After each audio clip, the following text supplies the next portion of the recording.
UP के निलंबित CEO के 2 करीबी होंगे नामजद। सीईओ अभिषेक प्रकाश के 2 करीबियों को नामजद किया जाएगा। मोबाइल की कॉल डिटेल चैट के आधार पर ये कई सबूत मिले हैं। सबूत हाथ लगते ही एफआईआर में इनका भी नाम दर्ज कराया जाएगा। निकांत जैन के साथ 2 करीबियों से जल्द पूछताछ की जाएगी। ये बड़ी खबर देखिए सामने आ रही है। तो अभिषेक प्रकाश के बताया जा रहा है कि 2 करीबियों से अब पूछताछ की जाएगी। लगातार देखिए अब इस पूरे मामले को लेकर कार्रवाई की जा रही है।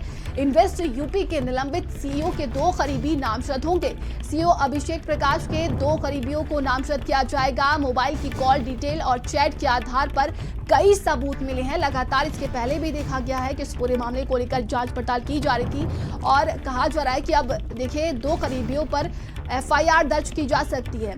और सहयोगी संदीप हमारे साथ जुड़ गए हैं। संदीप, लगातार देखा जा रहा है इस पूरे मामले में कार्रवाई की जा रही है। बताया जा रहा है कि 2 करीबियों से अब पूछताछ की जाएगी। देखिए, स्वाभाविक बात है कि लखनऊ के डीएम रहे और इन्वेस्ट यूपी के सीईओ रहे अभिषेक प्रकाश की दिक्कतें देखिए लगातार बढ़ रही हैं। अब इनके 2 करीबियों को भी देखिए नामजद किया जाएगा, क्योंकि निकांत जैन की मोबाइल की कॉल डिटेल और चैट के आधार पर इन दोनों के खिलाफ पुलिस को कई तरीके के सबूत मिले हैं और उसी के साथ साथ इन सबूतों को देखिए पुख्ता करते ही एफआईआर में इनका भी नाम किया जो दर्ज है उसको किया जाएगा। क्योंकि ये देखिए बताया जा रहा है कि इन दोनों की भी एक जो बड़ी भूमिका है वो टेंडर दिलाने में, ठेके पट्टा दिलाने में देखिए लगातार रहती थी। दोनों पर देखिए कार्रवाई करी जाएगी और ये कहा जा सकता है कि जो निलंबित हो चुके हैं देखिए सीईओ अभिषेक प्रकाश, इनकी मुश्किलें थम नहीं रही और आने वाले समय में इन पर भी जो है वो कड़ा शिकंजा कसा जाएगा। तमाम जानकारी के लिए आपका बहुत बहुत धन्यवाद।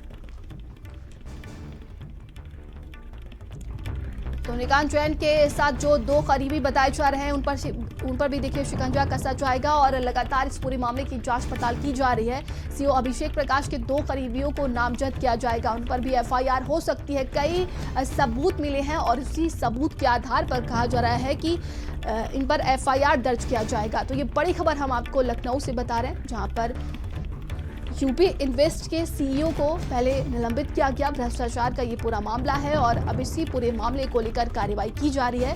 बताया जा रहा है कि कई लोगों पर गाज गिर सकती है और देखिए सीईओ अभिषेक प्रकाश के 2 करीबियों को नामजद किया जाएगा। मोबाइल की कॉल डिटेल चैट के आधार पर कई सबूत मिले हैं। आगे बढ़ते हैं खबर लखनऊ से।